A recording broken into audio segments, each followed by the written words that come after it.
Good afternoon, everybody, and welcome to my video channel again. I think we're on chapter 6 now, aren't we? So, I spent the last 20 minutes pottering on the flat trying to psych myself up to make these videos, because I'm always nervous beforehand.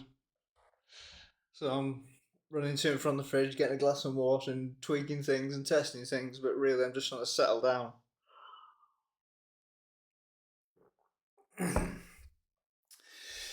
So, bear with me while I get warmed up. The usual disclaimer before I start talking about the topic of the day.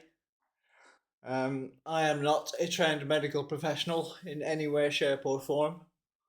I'm not a doctor or a surgeon or a paramedic or anything else like that.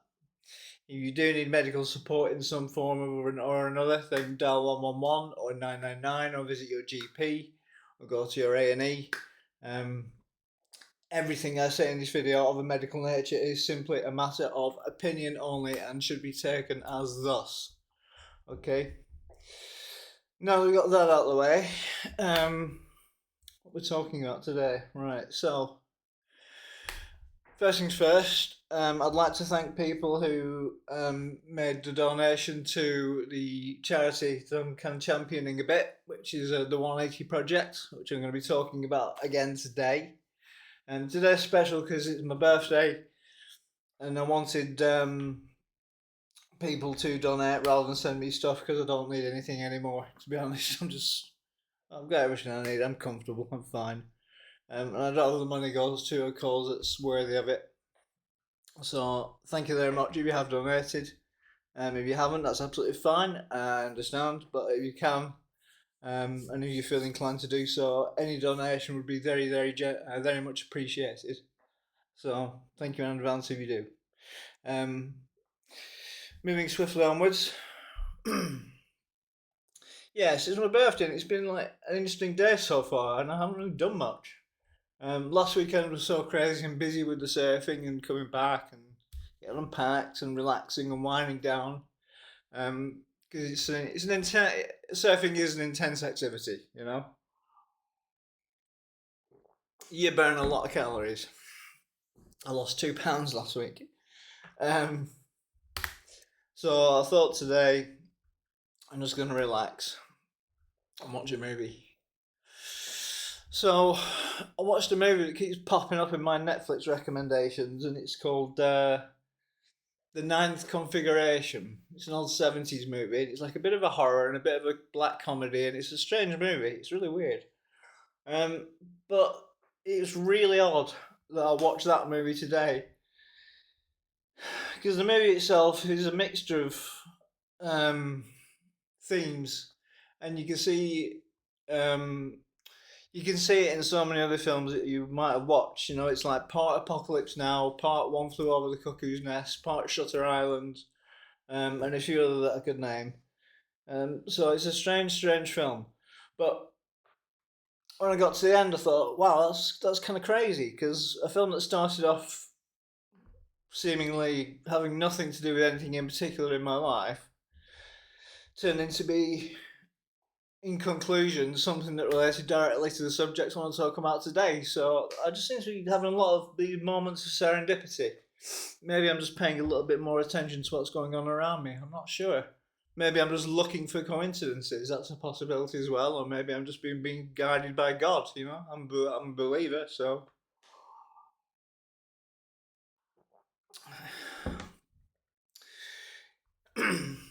So, if it is God guiding me this way, then thank you very much, Lord.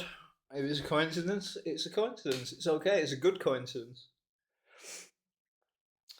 So, what do I want to talk about? Right. I want to talk about the first few weeks I spent at Project 180 and one moment in particular, which is an extremely important learning experience for me. And it stayed with me and it will stay with me for the rest of my life. It's a brief moment that will hold a special place in my heart until my dying day.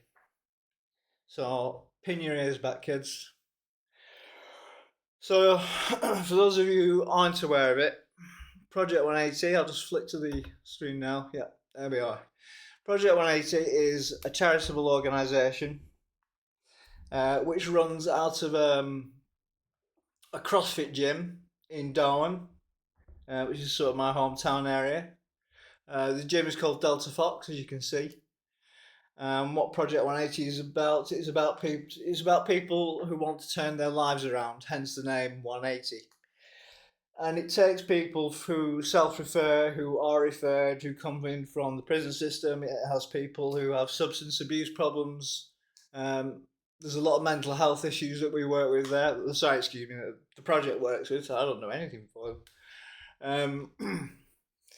And they provide access to clinical services. They've got hands that reach out to all areas of support in the area. They go into the prison system. They prepare guys and girls who are coming out who want to improve their lives. It's a very, very broad spectrum of support they offer to people who are in need. I think that's basically it. If you're in need of help, you can go to these guys, and they have their own distinct method of getting you back on your feet, which involves the use of physical and mental development through the sadistic torture, which is known as CrossFit. Anybody who's done a CrossFit session will know that stuff is hard. It's as hard as anything I did in the army. And they also provide spiritual support because it's a church as well. One of the best churches I've been to. I've been to a lot of churches that look very church-like but weren't very spiritual at all. But this place has a feeling to it. You can feel the energy in there when you walk in. It's more than a gym. It's a meeting place. It's a refuge. It's a safe harbour. I think I mentioned that somewhere. So it's pretty awesome. That's why I'm sort of championing it and trying to get some people to donate to it and just offer what support I can in whatever limited way is possible to me. So I got admitted to it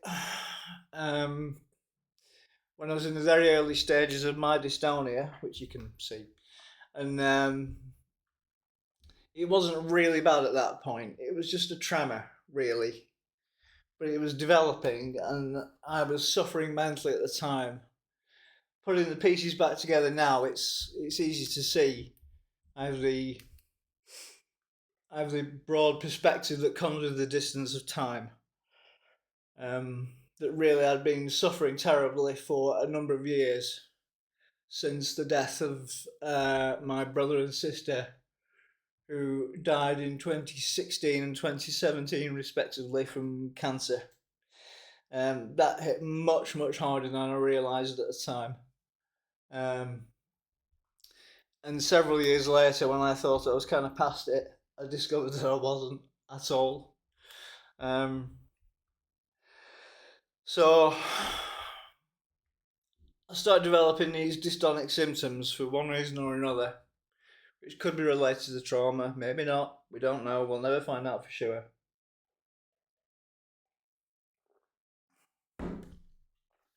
And I mentioned it to a lady I knew at the time called Kate Hamer, who's an absolute angel, wonderful person. She's a Bowen therapist. I've mentioned that in the past. I think I'll put a link in the description. And I was having treatment for just like a bit of like pianist, what do they call it? Writer's cramp. And I mentioned in passing something to her, and I think she just looked in my eyes and she could just read something wasn't right. So she asked me if I was feeling suicidal, and without any real effort or emotion, I just said, "Yeah." So I think she knew I wasn't kidding around, and I was feeling suicidal, but not in the sense that I wanted to go and throw myself under a train that afternoon. It was more like I was making a contingency plan. If things got to a certain point, I was going to take action. That's a dark thing to say, but It's true. By the way, if you are at that point in your life, go and seek help now. Like now. Start watching the video. Go and get help. Ring Samaritans. Walk into the police station if it's the nearest place, and tell them you're in trouble and you're feeling suicidal. Get help. It is not too late. So Kate said, "I know just the thing for you," and she told me about Project 180 and explained roughly, what it is, what it does. And I said, "Okay, that sounds interesting. I'll have a think about it."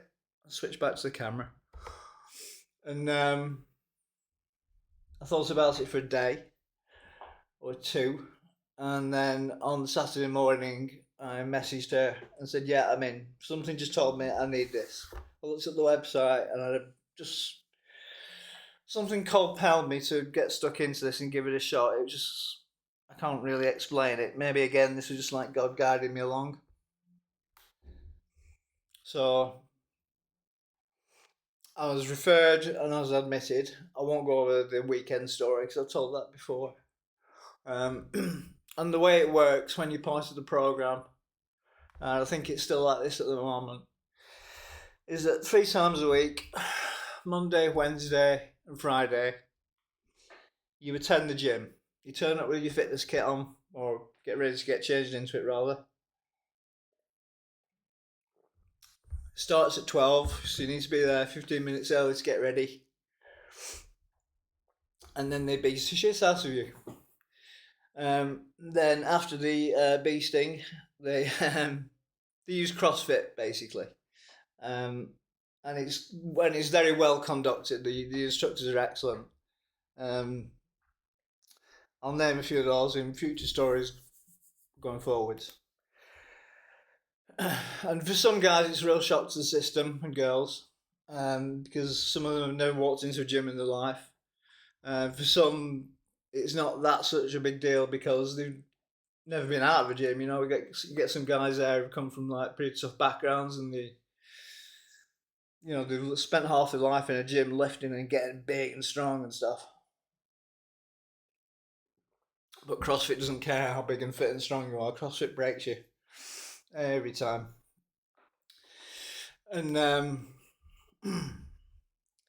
so usually Monday was usually like a tough session. Wednesday you tended to be a little bit more chilled and lean more towards the technical. And then Friday was usually very intense, if I remember correctly. And then on Friday, after the fitness session, after the CrossFit session, we would go into a separate room, sit in a circle, and it would be like group work for like a sort of mental health support group. There are guys there who were also going to the various substance abuse support groups like AA and NA and the other ones that exist because there's quite a few now.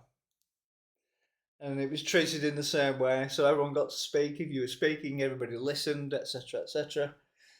What happened in there was pretty much confidential. I'm going to share some what happened, but only from my perspective. I'm not talking about everything everybody else said. I'm going to mention one other person, but I've got his permission. I made a point of that, so I'm not breaking any rules here. Anyway, did my first session on the Monday with a guy called Dom, Big Dom. He was an absolutely fantastic bloke, a really good guy. I'm looking forward to talking a little bit about Dom in the future, but we'll save that one for a separate occasion. Hi Dom, how you doing, mate? So we had a workout, and it was a workout. I've been beasted in the army, and I'm familiar with gym life, so it wasn't like a shock to the system, but it was a hard workout. No denying, I was pouring sweat at the end of it, and I was out of breath, and all that kind of thing. So that was a start, and I thought, well, that's not too bad. I can do this. Wednesday comes along, same thing, workout, not quite so intense because it's a bit more of a technical session on a Wednesday, like I said. Friday, we had our beasting, and then we had our group session. I introduced myself, and it went pretty. it went pretty well. It was a fairly low energy session. There wasn't anything particularly dramatic that happened in that session. During this period, the dystonia symptoms were gradually getting a little bit worse every day, one tiny increment per day. And I was the only one picking up on it, really, because it didn't at that point show itself. It was just a tiny tremor. I could feel it, but you couldn't really see much. But it was worrying me, and I think deep down, I knew something profound and life-changing was happening to me, and I didn't like it. I was scared of it, and of course, it's a vicious circle. And the psychiatric and the physiological have a symbiotic relationship with dystonia. So you worry about it, that makes physical symptoms worse because you're anxious. Your physical symptoms get worse, which makes you more anxious, etc., etc., etc. And then the dystonia will do whatever it does, and it's very hard to intervene at that point. Anyway, so I'm doing this program fervently hoping that it's quickly going to kind of fix the problem, and it wasn't doing. Not because of a failing in the program, but because dystonia is just an extremely difficult thing to treat, and it will sort itself out at its own time if it chooses to. It's just one of those things. Some neurologists don't even really believe in it. I was talking to a hypnotherapist actually, and she'd been like a PA to a neurologist, and he just kind of discounted the existence of it. A lot of ignorance has been dispelled now. I've seen about 5 or 6 different neurologists, and not one of them has said, "Oh, don't be silly, it's all in your mind." They've all taken it seriously, and they all understand, and they're good. So anyway, week 2, same format, workout session. Wednesday, technical workout session, still hard, but you know, it was kind of like a bit of a break in the middle of the week. And then on Friday,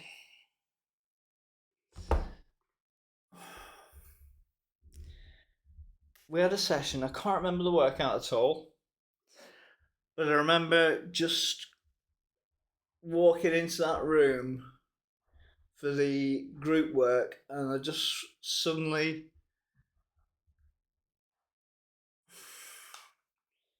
started feeling, I think now I would say what I was feeling was my defences were starting to crumble. I hope that makes sense. I think I'd built up these mental walls, these mental barricades around all of my anxieties and my trauma. And I think the workouts and the dystonia at the same time were just gradually breaking through them. It was all starting to fall apart. And at the start of the group, we had a sort of a preparation where we do like a few minutes of mindfulness, dim the lights, focus on your breathing. You get the idea. And the leader of the group said, after we'd done that part, started the actual session by saying, "Let's all talk about how we get out of bed in the morning." And my heart just sank. And my phone just rang. This is Mum, just bear with me.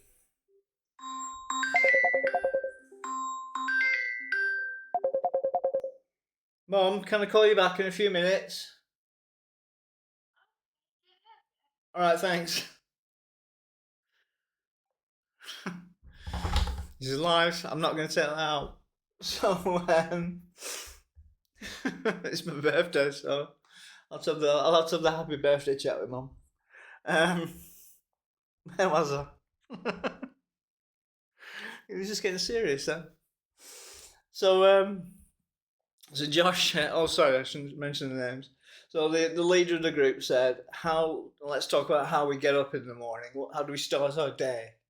which is a good idea.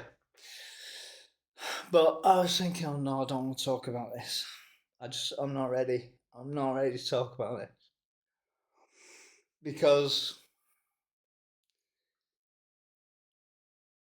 well, the way it went was they went around the group and people said, well, I get up like this, I do that, etc., etc., go about my day. And it was getting closer and closer to me. I'm in this dark room, we're all pouring sweat because we've just been worked out. And I think that's part of the workout process. It's just to break you down a little bit, bring down your defenses, and just deflate your ego a little bit. And it finally came around to me, and I was kind of sat there, sort of on my seat with my head in my hands, crouched right over almost, and I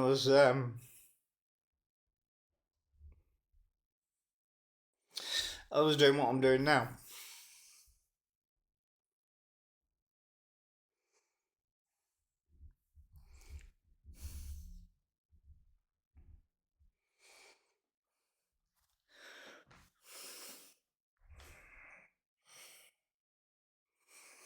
Just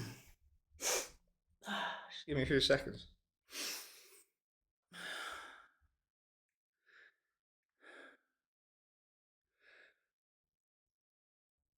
I sat there silently, and the energy in the room changed because everyone knew something profound was about to happen. This guy wasn't about to talk about what he had for his breakfast. And I sat there in silence.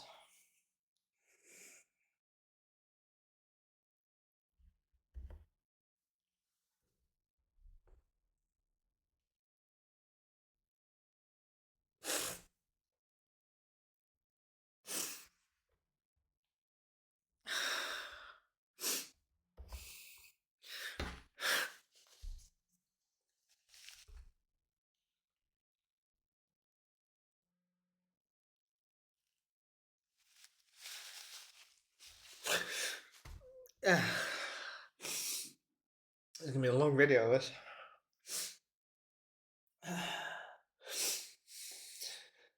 This one still hits hard every time I think of it.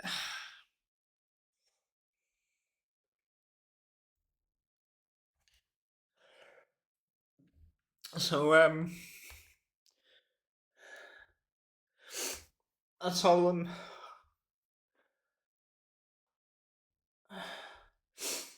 they said, John, come on, it's okay, you can talk. And the room was silent. And they said, I wake up in the morning and I have about 1 minute. I have about 1 minute of peace where I'm just coming out of my sleep phase. And then it starts. And so in the middle of that, what starts? And I said, the dystonia. I have that 1 minute of peace, but it's also terrifying because I just know what's coming. I know it's going to happen, and it's getting worse every day. I'm scared. And I was kind of like I am now.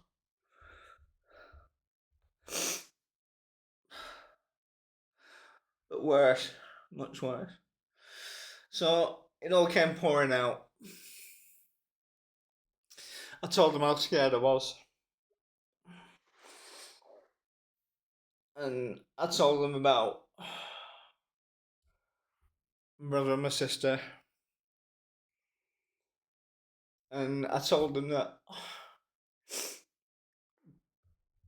I was terrified that something would happen to me and my poor old mum would be on her own. And they would look after her. And the implication of that was that I didn't tell them this bit, but I'd had a conversation with a friend of mine, and we made an agreement that if it all got too much for me, and I decided to bring things to a quick end myself, if I decided to unalive myself, He would look after Mum,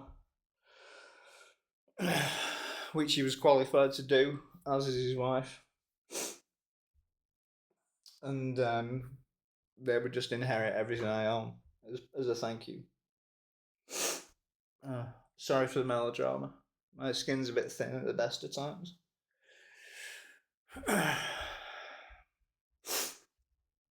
So I was sat there shivering and pouring me sweat and sobbing my eyes out, much more than now. Much more than now. I was just absolutely broken. I think that was when I hit the bottom of the barrel for me. I think that was around my lowest point.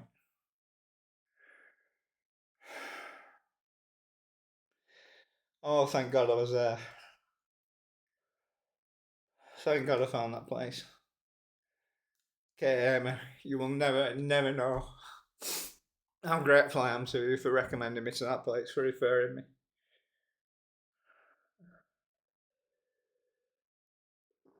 I think God sent me to you not to get my hand fixed. God sent me to you because he knew that you'd see I needed help in a big way. And I will never forget you for that. So anyway. Okay, thank you. I'm back on track.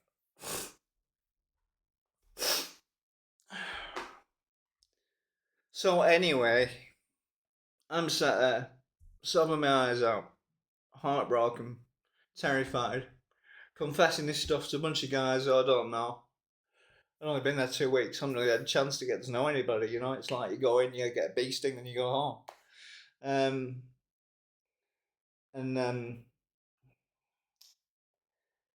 overwhelmingly across the room, everyone was, empathetic and had things to say that were sympathetic. I won't specify too much because I don't want to give stuff away that was from the group, but the one thing that is the moment that I will never ever forget that I mentioned.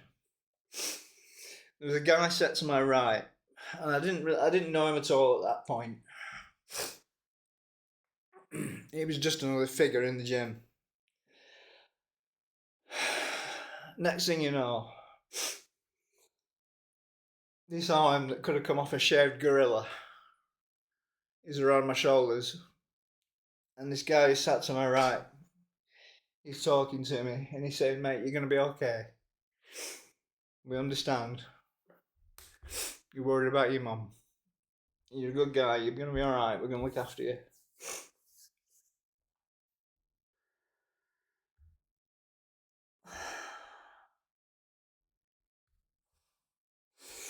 You know, it's easy to be compassionate and full of empathy when you're okay. When life is good. When you've got money in your bank account. When you're on top of your mortgage. When you've got a big happy family. When you've got a job. When you're in good health. When you're in the same group as the guy you're supporting because you've got no money and you're recovering from addiction and you just got out of prison, it's a different matter altogether. So I got to know this guy. His name's Chris Hosky. Well, Chris Hoskyson. Chris, you are my brother for life. That arm on my shoulder and your words of kindness.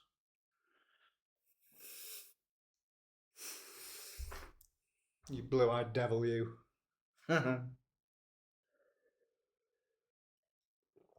Chris looks like a bulldog. He's a tough old boy. Strong as an ox. And tough. A tough guy, definitely. Beyond no shadow of a doubt. By his own admission, a guy who used to enjoy a punch up on a Saturday night down Blackpool. And Blackpool's a rough town. If you don't know anything about it, it's a rough seaside town. It used to be quite a decent place, but it's got a bit of a reputation these days. And I just think it's so remarkable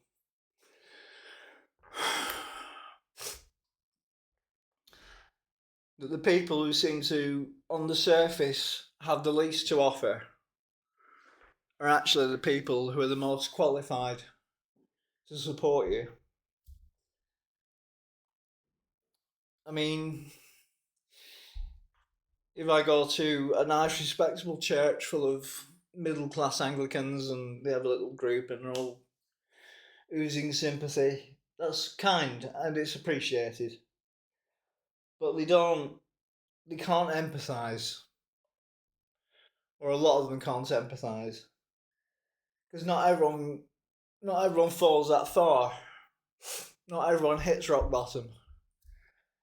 And the distinction between sitting in a group at 180 or popping into your local church, that's still an option, and believe me, it will still help. Is that these guys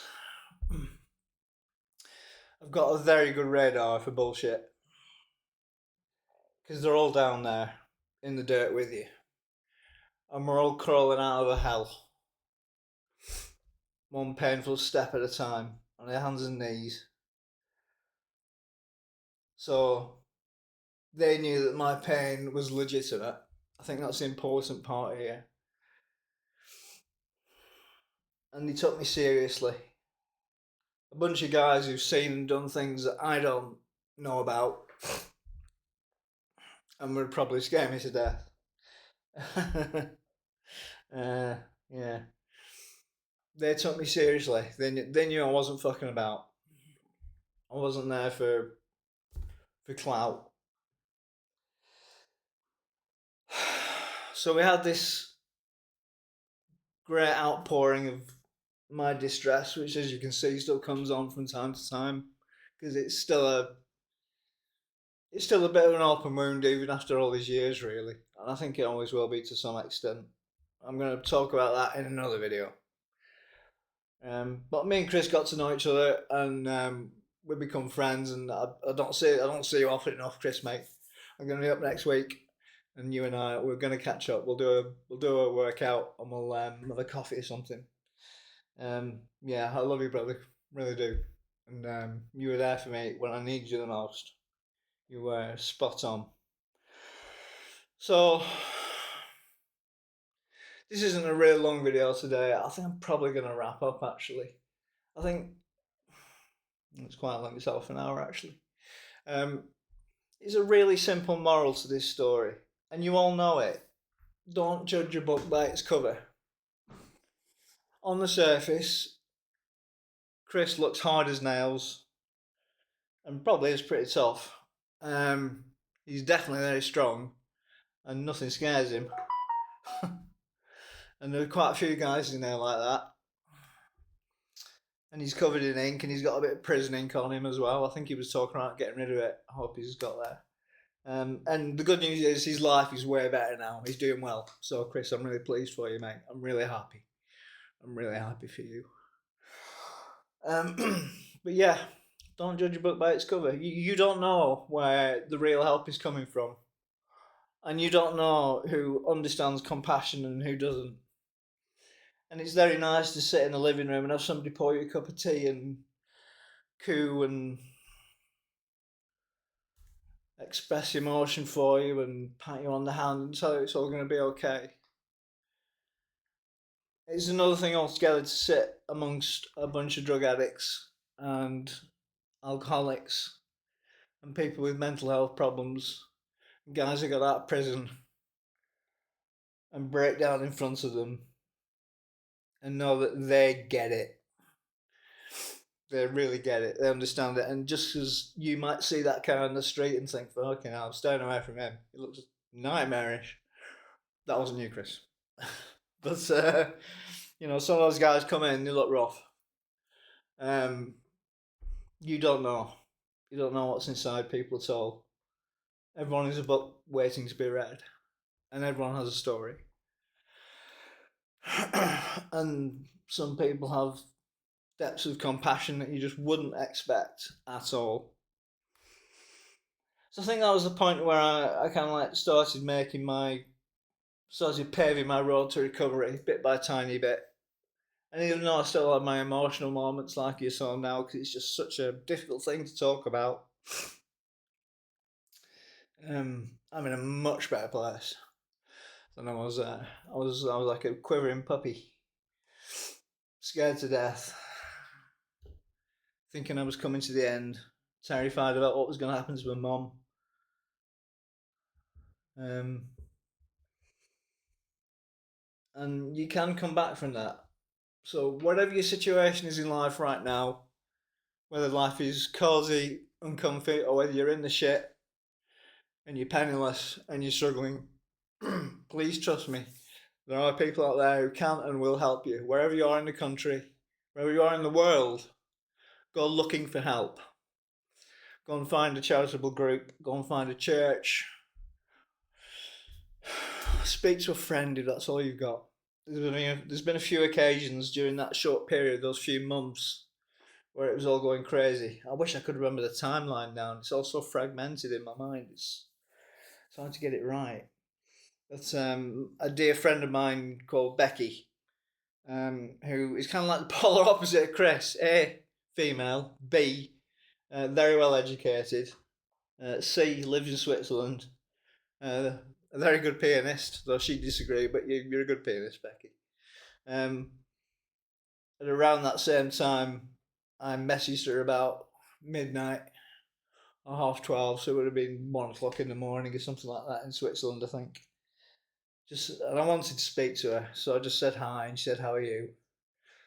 And I asked if we could talk, and we kind of went through it again. I had a few of these little episodes, and she was patience itself and kindness and grace.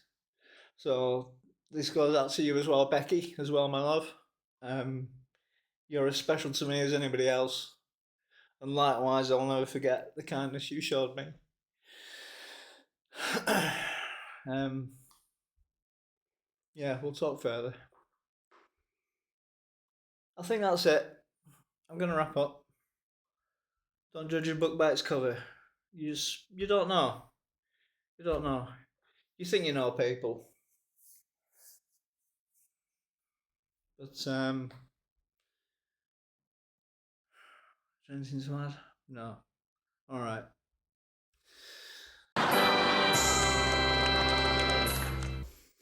Yeah, I just hit the stop recording button, so I'm going to glue this back together. So on that note, thank you for watching. You've got this far. I don't do this for money, but there is a buy me a coffee link in the description. If you feel like chipping in a few quid, it pays for lights and microphones and stuff. I'd be very grateful for that, but it's not essential by any means. And I look forward to speaking to you again and telling you a little bit of my story. So have a great Sunday evening, and yeah, take care.